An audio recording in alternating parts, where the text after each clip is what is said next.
First, let's pay homage to the lineage gurus, homage to the Venerable Mang Liao Ming, homage to Master Sakya Zeng Kong,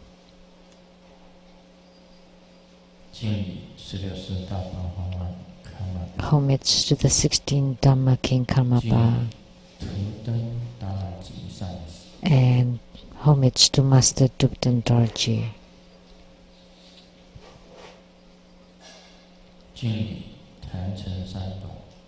Homage to the three jewels of the altar,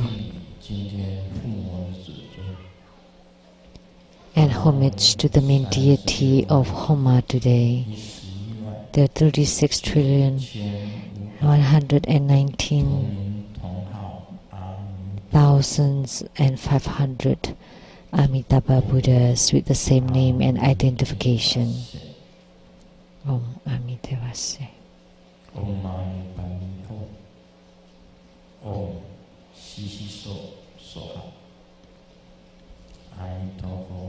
Amitabha Se. Om Mani Padme Hum. Om Sisi So Soha.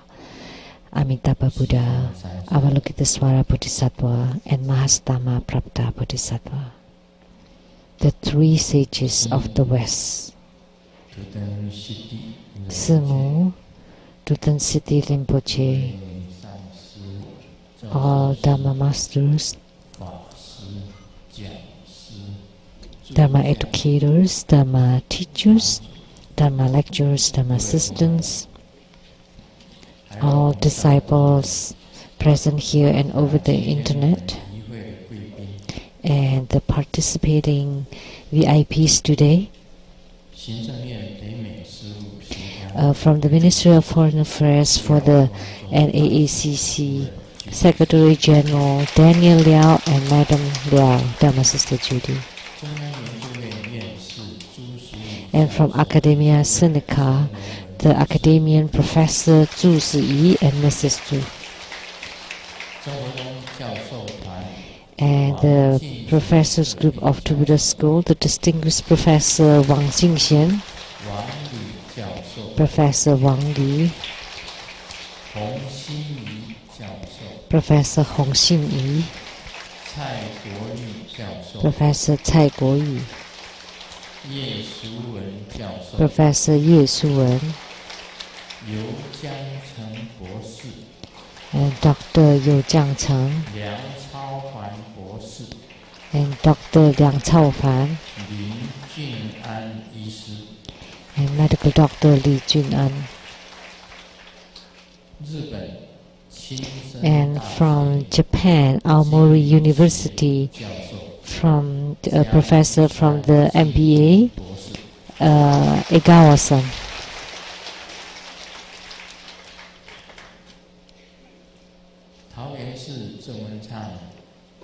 And from Taoyuan City, the representative to Tsang Wen-chan, Mayor, a representative, the secretary,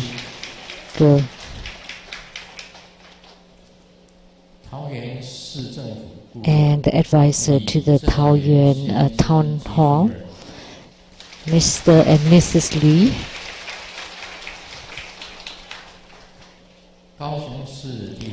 for the Kaohsiung City Legislator, Mr. Xu,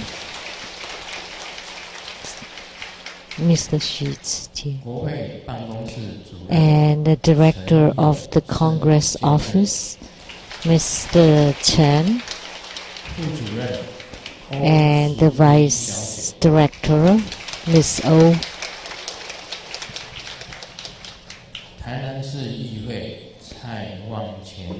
and the council person from Tainan City, Mr. Cai Wangquan, and for the Lotus Light Charitable Society of Taiwan, the President Li,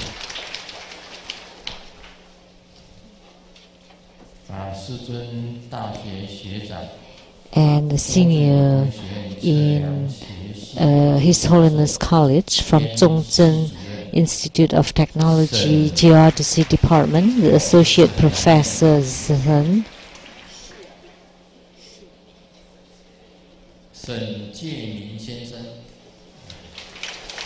So Mr. Shen Jieming.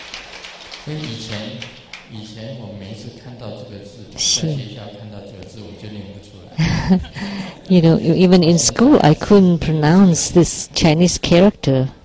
Even until now I still not sure.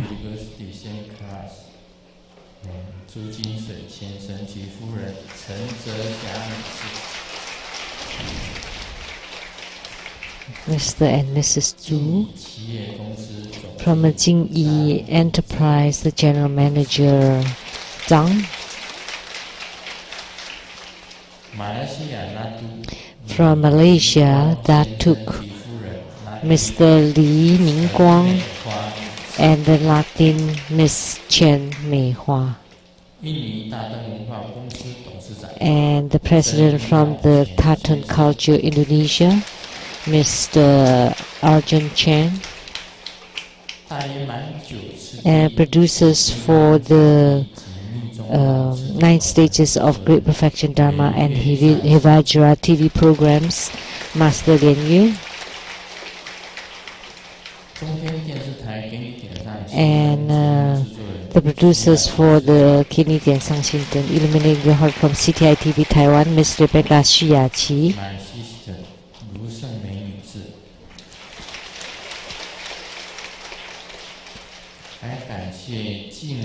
And we would like to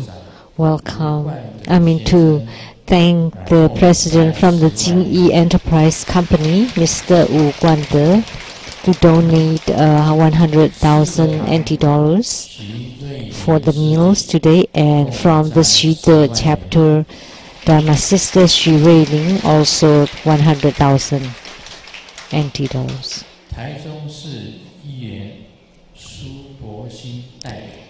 And the representative to the councilperson of Taichung City, Su Guoxin.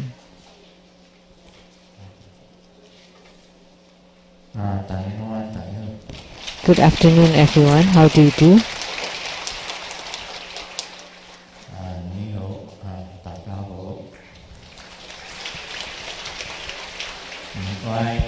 In Cantonese.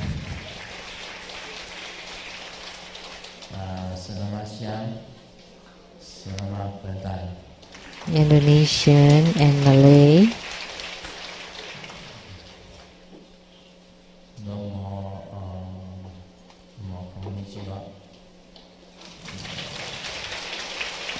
In Japanese.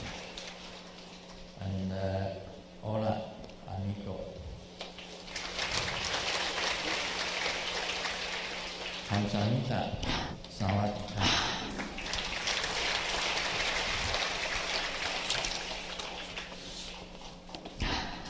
谢谢大家的光临，这一次的护摩法。Thank you for your participation in the ceremony today, and a Happy New Year. 那我们今天做阿弥陀如来。Today, we had the Amitabha Tathagata Homa fire offering ceremony, and this deity is Grandmaster's personal deity or Yidam, Golden Mother, Amitabha, Buddha, and Siddhigarbha Bodhisattvas are the 3 most revered, respected Yidams of Grandmaster's practices. And there is an epithet for Amitabha. Namo 36 trillion 119,500 Amitabha Buddhas with the same name and identification. So with one chanting, we recite 36,119,500 Amitabha Buddhas. most people, when they chant Amitabha Buddha with the 6 syllables, and that is Namo Amitofo. And there's some who recite the 4 syllable Amitabha Buddha.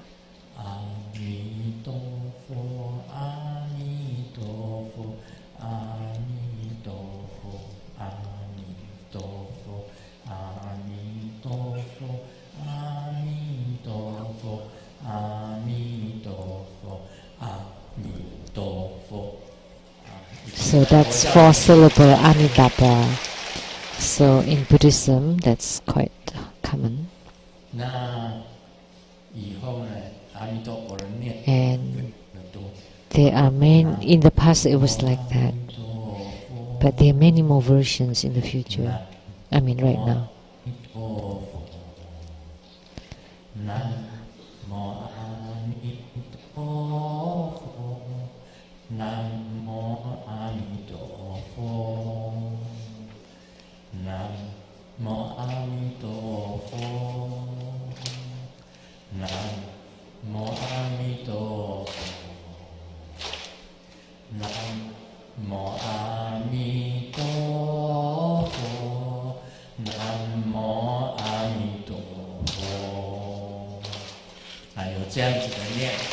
So there is also this version of chanting Amitabha Buddha. There are many versions, but in True Buddha School we recite Namo 36,119,500 Amitabha Buddhas with the same name and identification. And I remember Master Yunji asked, where did this come from? Is it recorded anywhere? This way of recitation? Yes, there is a record about this. So, in the early times when I studied Buddhism, I read a book, and the book was Nagarjuna's Pure Land writing, and there was an article by Nagarjuna that wrote about an old lady who vowed to recite Amitabha Buddha. And when we were little, we have like barrels that is filled with rice. Rice is very important, was very important then, but not these days. Only few. That you store rice inside the barrel. So this old lady vowed to recite all the grains of rice in that barrel. So with one Amitabha, she would place one rice out from that barrel. Ever since she was in her 60s, and then she entered into the 70s, and there was still a third left in the barrel. And then she was in her 80s, and there was still rice in the barrel. And she thought, oh, she couldn't finish her vow. So she felt bad and prayed to Amitabha and asked, what should she do? I vowed to recite as many as the grains of rice in the barrel, but with so many years she has not finished. So she asked Amitabha Buddha, and that night Amitabha Buddha appeared to her in her dream and instructed her to recite Namo 36,119,500 Amitabha Buddhas with the same name and identification, and then pour the rice out of the barrel. And she completed her vow.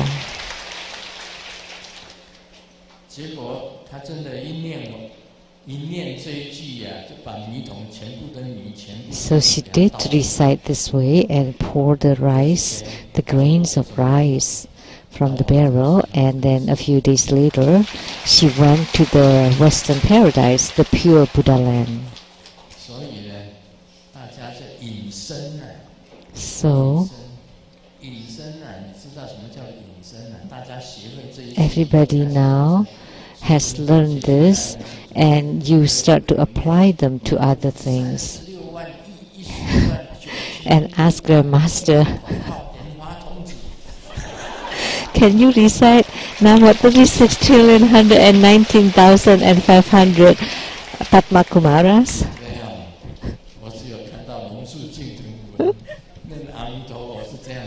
So I read that book in the Nagarjuna teaching this way, so I taught everybody this way. So this is for convenience, but normally you should recite the normal way. Only for emergency you would recite Namo 36,119,500 Amitabha Buddhas. Only when it's urgent for emergency, not at the normal time. But Grandmaster normally also recite this, just for convenience.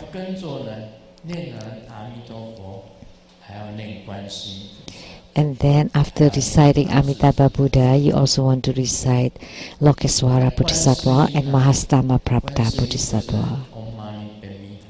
For Kuan Yin, Lokeswara is Om Mani Padme Hum. And for Mahastama Prapta, Om Sisi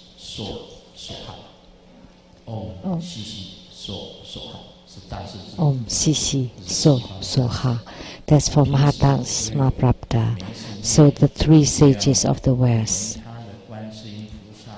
So every time I recite Amitabha, I would also recite the attendants to Amitabha, Lokeswara and Mahatma Prapta. So in your recitation, you want to recite them too.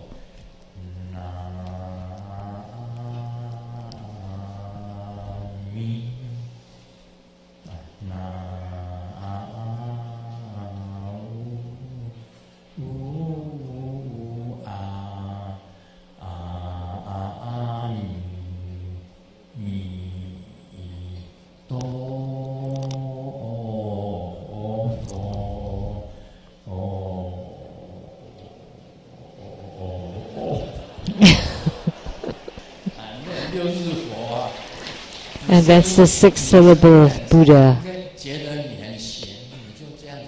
So, if you have lots of time, you can recite like this.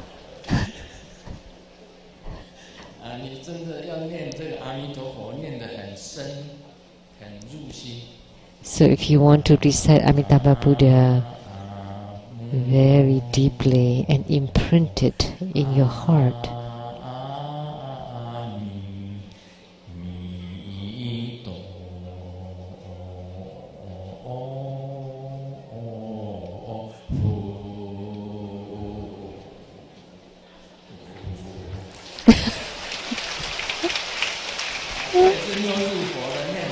so this is also a way of chanting Amitabha Buddha. In the past, we often recited long, slow, or fast, or lots, or little, and always have a yogic response to it, whether Grandmaster recited fast or slow. So in the Pure Land sect, you can also be reborn in the Pure Land. And if you practice Amitabha Buddha as your main deity, very fast you would be able to gain yogic response and go to the Western Paradise. So why is Western Paradise so popular, so well known? But the Eastern realm of the Medicine Buddha, the Lapis Lazuli realm, or the Northern Pure Land of Amoghasiddhi Buddha, and the southern Pure Land of the Ratnasambhava Buddha are not so popular? Why is it only the Western Pure Land, the West Pure Land or Western Paradise so well known? And according to the Taoist master In Xun, his research indicated that in India they highly revere the West. They don't think that the sunrise is a big deal. But in India, for the Indians, they admire sunsets, the feeling of sunsets. So for Indians, they revere the sunsets. Although people also watch sunrise and sunsets, but they enjoy, they appreciate the sunsets more. The melancholic feelings that the day is about to end. So they especially revere the sunsets. And the sunset's always in the west, right? So the meaning of the Buddha, that Amitabha Buddha is in the Western paradise, because they greatly admire the sunsets in the West. That's why the Western paradise, Amitabha's Buddha land, is very well known.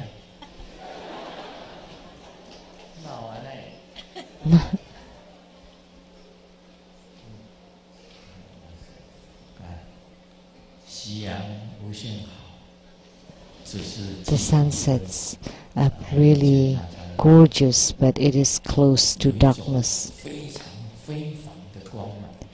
So it is really radiant and colorful, but it is also melancholic because the day is about to end. So that's why the Western paradise is extremely well known. So as we know, his practice, the mudra is the Amitabha meditative mudra and the mantra. Every time I walk and chant Amitabha Buddha at the Seattle Tsang temple, Amitabha Buddha will always descend. And just now Amitabha Buddha too descended and guided the disciples from Malang, Indonesia. 4 disciples was on that Air Asia flight from Surabaya to Singapore. 1 family, 4, 2 parents and 2 children, especially invoked them and guided them to the Western paradise.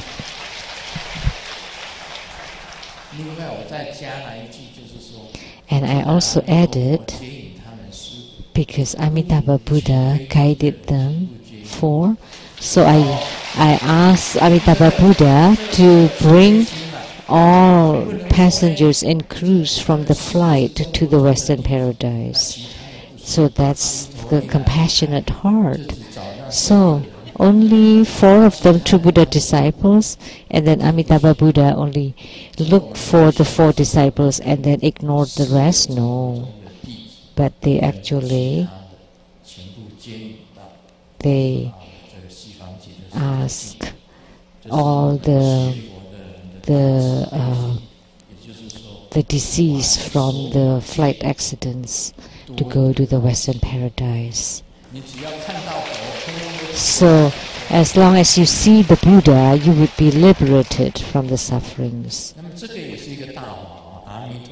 So Amitabha Dharma practice or the Yidam practice is the great Dharma. A person asked Master Lona, which Dharma is the greatest? And Master Lona said, Amitabha Dharma is the greatest. All Buddhists of the world, all the Buddhists in the Eastern world, when they greet each other, they would say Namo Amitabha. They don't even recite the founder of Buddhism, but instead they would say Amitabha. We all recite Amitabha. Amitabha. They don't say Medicine Buddha or other Buddhas. They always say Amitabha.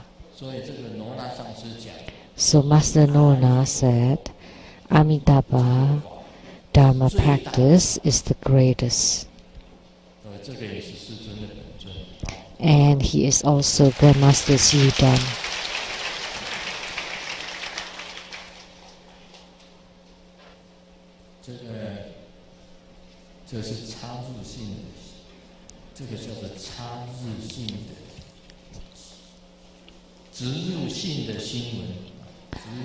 It's a news break.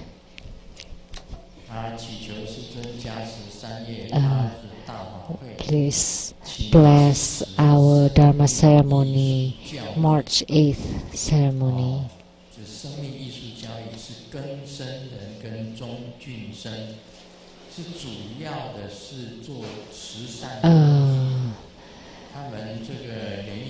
Ask for the charitable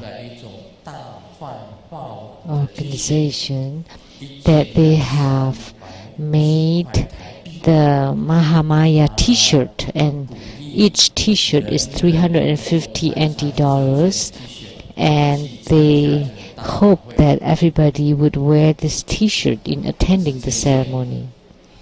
And this is the t-shirt, Mahamaya t-shirt.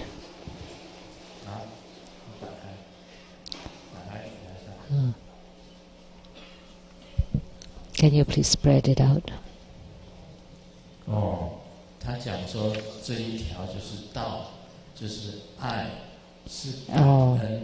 This is for gratitude, tolerance, love, and it also means Mahamaya or great illusion. The name of the Heruka is the great illusion. So she is marketing herself. Oh no, it's a charity. Master Lien Miao recently that her paintings was on the market in Hong Kong, and it is called the Heavenly City of Saraswati, of the wonderful sound. Her painting. It's like went public in this on the market. I'm not sure what that means. So it is available for sale.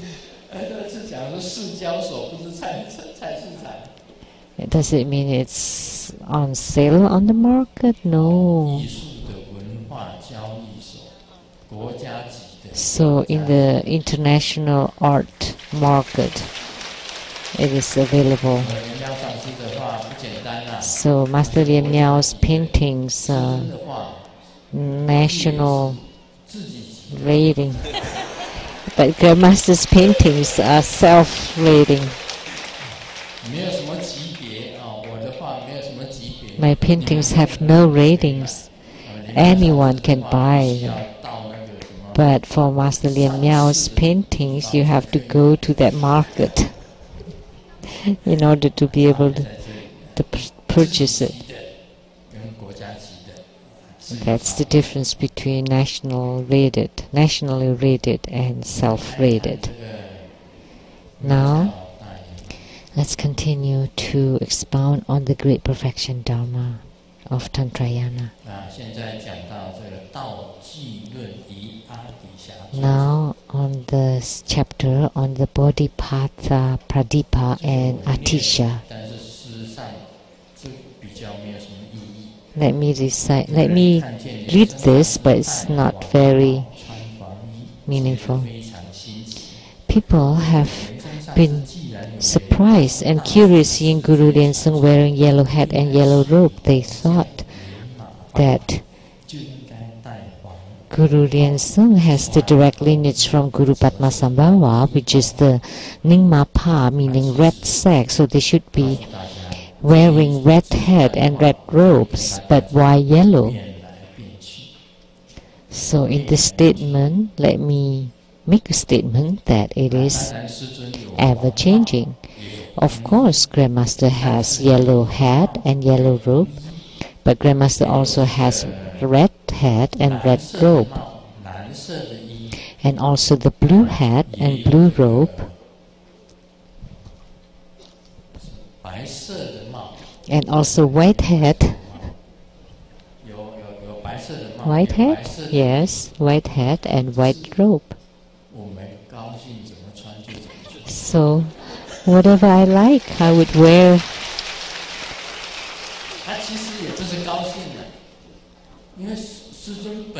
Well, it may not be so, but Grandmaster has 4 lineages.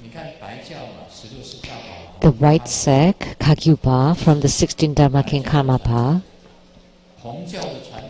and the red sack, Nyingma, the Venerable Mang Liao Ming. That's the. And Master Dukten Dorji is the lineage of the yellow sack or Gelugpa, and the lineage from the Sakyapa with all different colors. The Sakyapa, that's from Master Sakya Tsungkhong. So Grandmaster has lineages from the 4 sects. So the outfits are changing.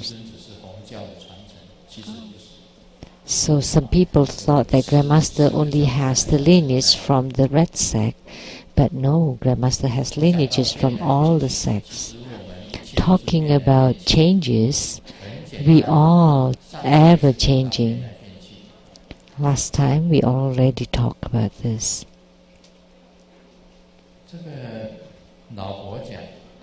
The wife said to the husband, I want to learn how to swim, then I would lose weight. And the husband said, don't be a fool. And look at the whale. The whale is swimming 24 hours a day, and the whale is never slim. So swimming can make one lose weight. But the whales, of course, don't lose weight. Even that's the difference. Women these days, like celebrating New Year's, we just celebrated the Western New Year, and not long we will celebrate the Chinese New Year. And prior to the Chinese New Year, Simu will be back.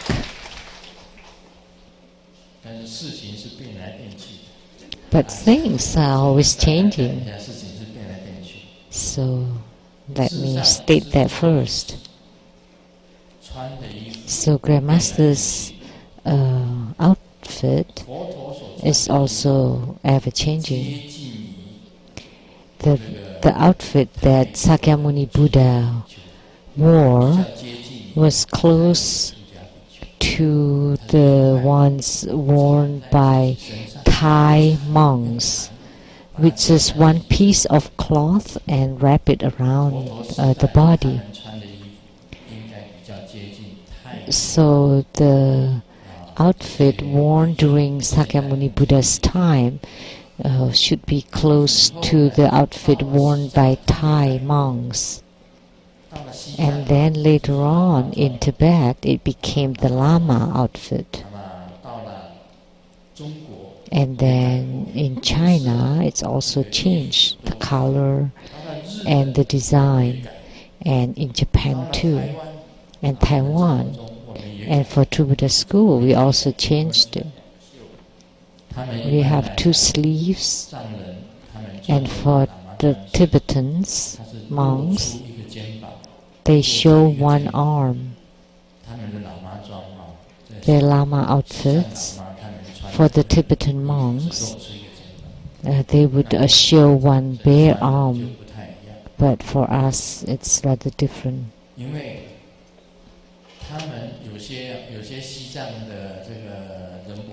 The Tibetan Rinpoches and Tibetan Lamas, when they came and saw us wearing it this way, they think this is much more convenient, that you don't need to always worry and you have to tie their skirts. But we use elastics. They have to tie their skirt. They have an undershirt and an outer shirt that show 1 bare arm. And they need to lift up the precept sheet up and down. And there's meaning to that, which means if it's loosened, then you need to tighten it. And by doing that, you're reminding yourself to always watch for your dignified look, not for us. We would always look like this. Doesn't matter how we walk or how we move. We always have this dignified look. But for them, they always have to pull the precept sheet up, which is reminding themselves.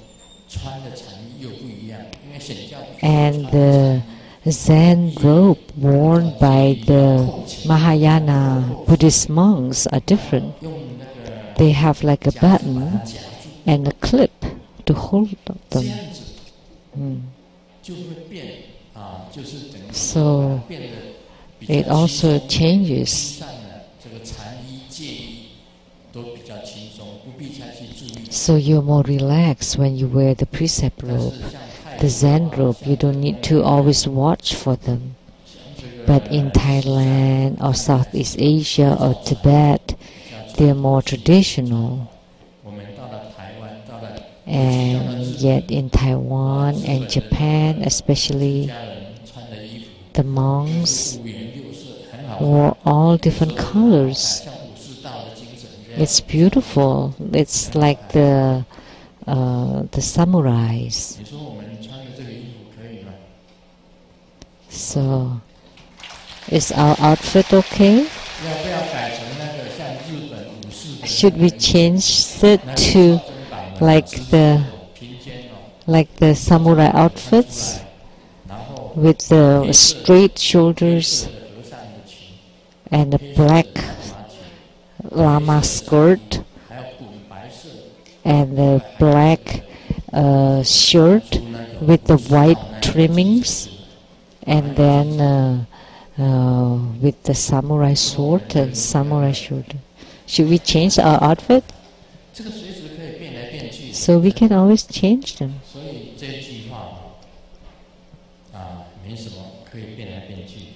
So it's no big deal. Anything changes. So this question is acceptable. That's why in this article I will write the reasons why. In Tibet, prior to the era of Buddhism, there was a belief called Bon, or Bonpo, or the black tradition, or the black shamanism.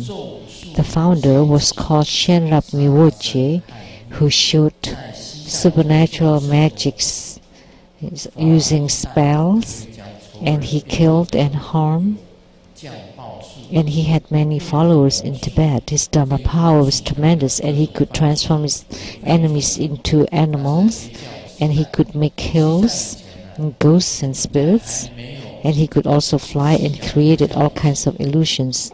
He has done many evils. So prior to Buddhism in Tibet, there was a faith or a belief that's called Bonpo. So it's like the local faith, like animism. So they follow the animism. So they worship all trees and rocks and animals and all those spirits. So all the monks of Tibet all are followers of the Bonpo, and then later on Guru Padmasambhava entered into Tibet and transformed the Bonpo, some by subduing them and some by transforming them. And there's some oppositions, and there are also some mutual embracing.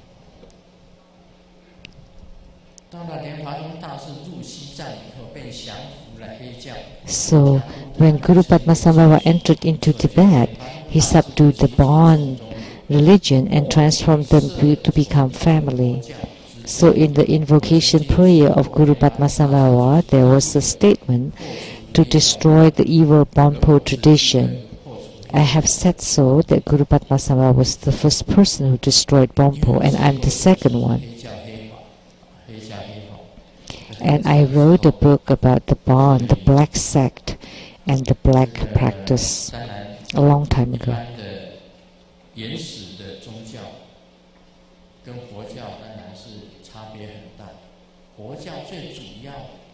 So there is a big difference between Buddhism and Bonpo. And Buddhism primarily is to entice all sentient beings to gain enlightenment.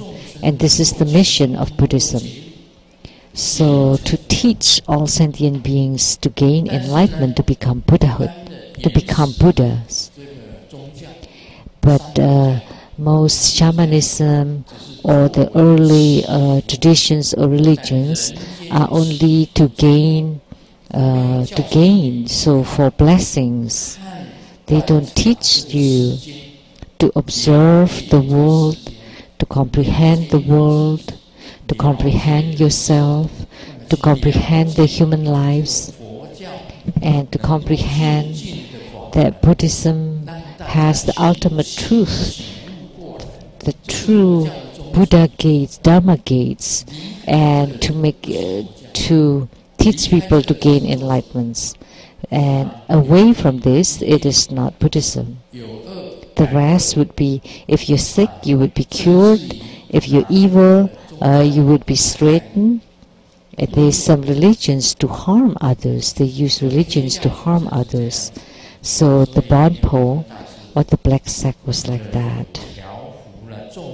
So Guru Padmasambhava subdued the evils and destroyed the Bonpo.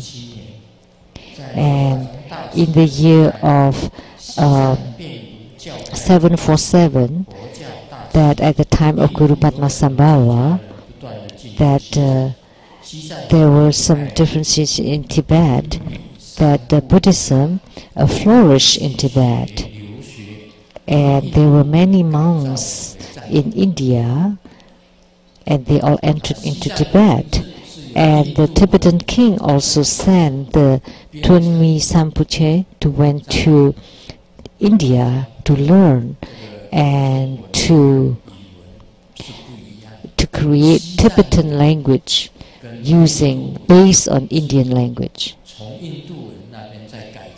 So the Tibetan language was based from the Indian language, so which is completely different from the Chinese language.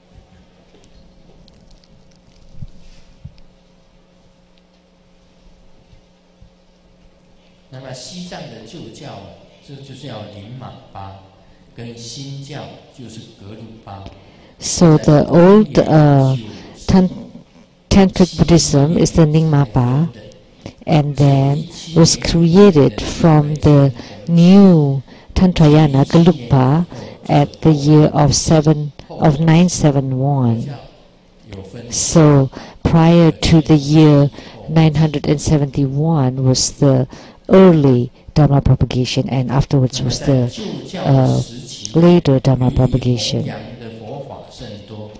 And at the time of the old Dharma propagation, most people will not be able to accept them, and there are many lamas from Nyingmapa that gradually get sick.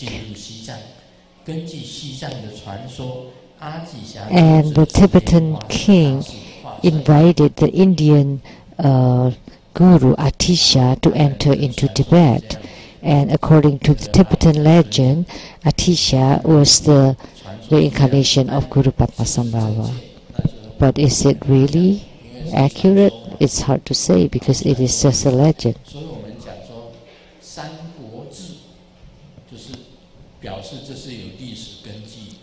So that's why we sometimes say it is recorded.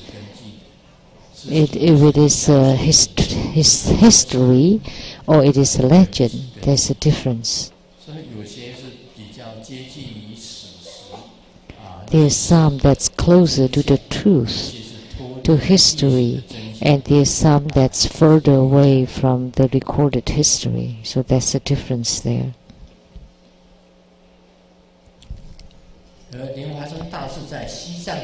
So when Guru Padmasambhava was in Tibet, he said, after I left, that the Buddha Dharma in Tibet would deteriorate, and then if someone appeared as a monk and abide by the precepts and performing good fortunes and taking refuge in the three jewels and generating bodhicitta to teach people, then that would be my reincarnation.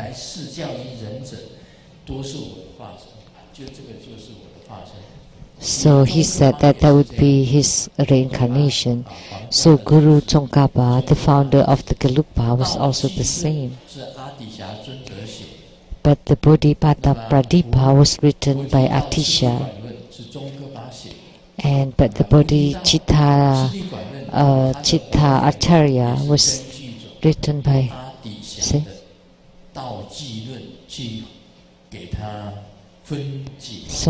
sorry, I missed that. Bodhipatta Pradipa was written by Atisha.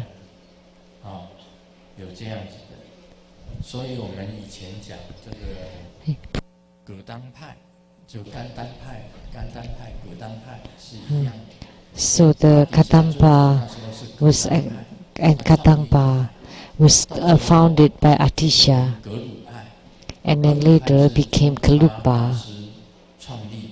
Was founded by Tsongkhapa. Was actually just like a changes to Kadampa.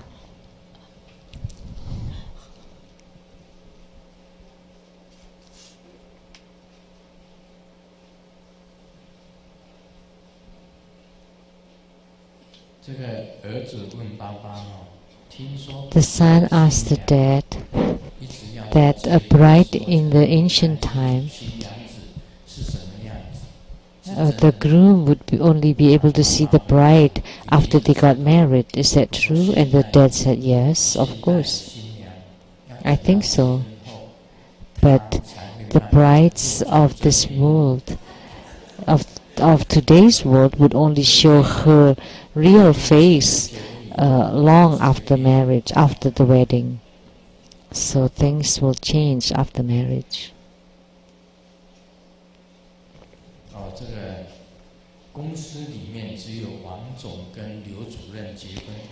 So in the company, the CEO and the manager was married, and then the president said, my wife must have been in menopause, that he's holding a knife and looking for a knife all over the house.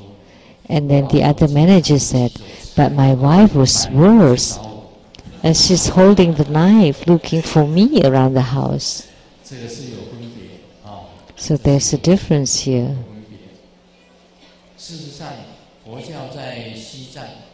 So Buddhism in Tibet, there are many periods, many eras.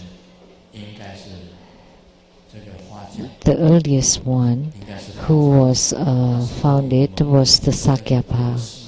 That was recognized by the government, and from the Mongolian Pasabama.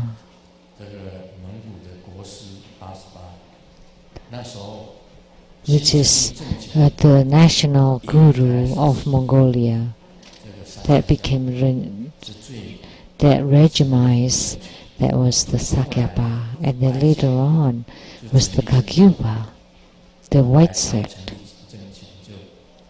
that was recognized by the government. It's called the Patsu government. They established a government, and at the time or the period of Tsongkhapa, it changed again, and they became the Gelugpa, the yellow sect. So it's also ever changing. It just changes all the time. In Tibet, there's several different schools, different sects. The Sakyapa, the Kagyupa, yellow Gelugpa. They all take turns. When Atisha entered into Tibet, he used the 5 precepts and the 10 virtues to guide people to generate bodhicitta. And that's why the Tibetans believe that Atisha was the reincarnation of Guru Padmasambhava. But Atisha, of course, was a Mahasiddha who had great attainments, and that's why he mastered both the Mahayana and Tantrayana, and also great perfection Dharma and all Buddha Dharma. And Atisha knew that the Nyingma of Tibet had some shortcomings, and what it missed precepts, and that's why the Nyingma lamas love pleasures and leisures, and that's not right. That's why Atisha taught and put great importance on the 5 precepts and 10 virtues, and greatly stressed on the precepts. So in here he wrote the Bodhipada Pradipa, and also showed and divided the Tantrayana into the three sagely paths. And then later on he went to Jambi, India, and paid homage, take refuge in Sarlingpa or Dharmakirti in Jambi. From India he went to Sri Lanka, and then to Indonesia, Sumatra, Jambi, and met Dharmakirti. And the Guru Salingpa Dharmakirti taught him a lot, including the Green Tara, all the bodhicitta, and many other teachings. And Atisha went back to India from Indonesia, and later had attainments, become Mahasiddha, and then went to Tibet.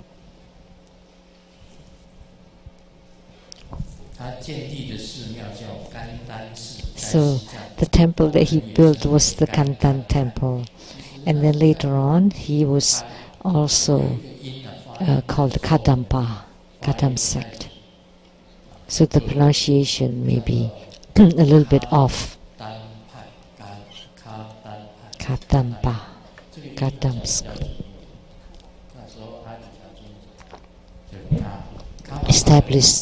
Established by Atisha. So the Kadampa.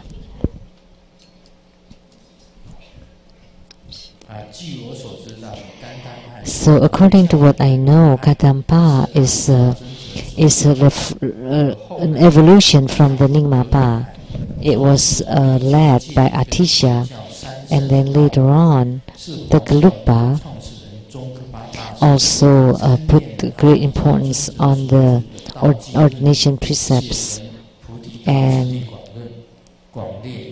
the way of the both Mahayana, the three vehicles of the Mahayana. And the founder of Gelugpa Tsongkhapa also researched the Bodhipatta Pradipa of Atisha and wrote the Bodhicharya Acharya, and also clarify the teachings of the three Setzle path. So that's why they're all ever changing. That actually the Gelugpa or is the continuation of Katampa.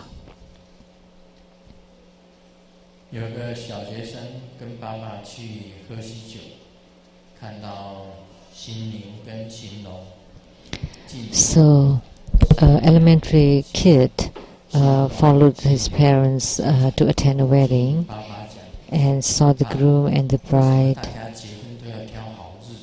And then the kid asked the dad, why do they select a good day for a wedding?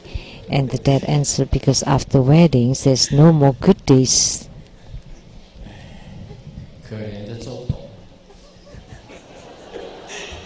So the Jay-Cho just got married, the singer, the famous Taiwanese singer.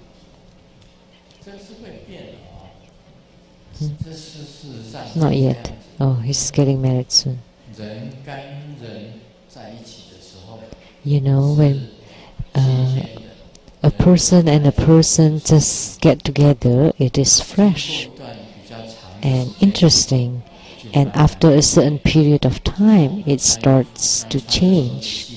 The same when we wear clothes. At first, it's a new cloth, and then it becomes an old cloth, and then you just hang it there. You never wear it again. So everything is ever changes, including our clothes. In the past, Grandmaster often wear the 5 Buddha crown. Now, Grandmaster is wearing this pointed hat. Why? There's no why.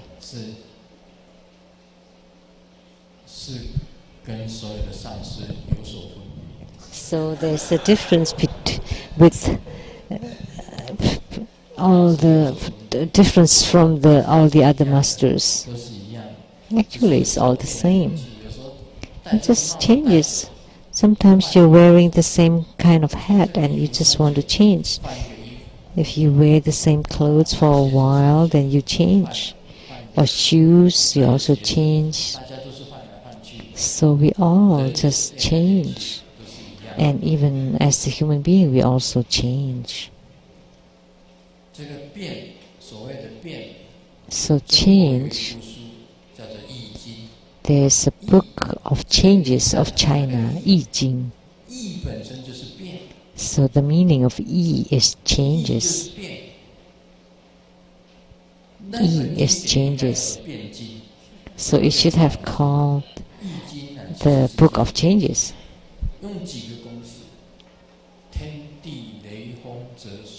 So heaven, earth, thunder, fire, water, mountain, lake, and then from this, with all the changes and transformations to become all the myriad things. So that's the trigrams and the 8 trigrams, and it could be used as divination or as spiritual cultivation. There's also a sutra for spiritual cultivation. Some people use this I Ching for divination, to ask about lives. So the sacred and the mundane are different.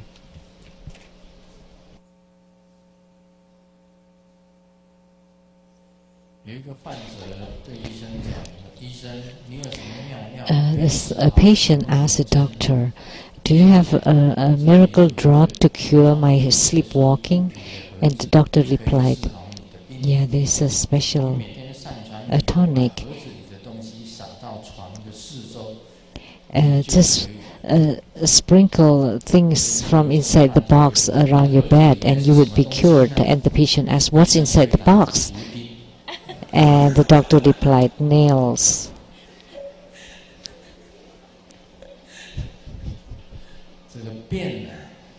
So change. When you change, then there's no obstacles. You're unobstructed. So if you sleepwalk, then you just, you're being sting, and then you would wake up. So a lady asked a master, why my husband doesn't love me? And the master asked the lady, eat this cake. And the lady ate the cake. And the master asked, is it good? Yes, I want more. And the lady said, but master, now, she still asked, why did you give me this cake to eat? And the master replied, oh, the lady asked, oh no, now I know. Because I'm greedy, I'm never content. And the master said, well, that's a good reason, because you're too fat. This is not so funny, this joke.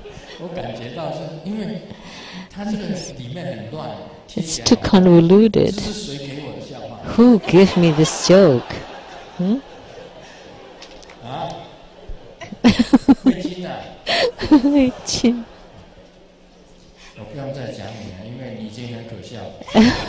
I don't need to talk about you anymore because you're already quite laughable.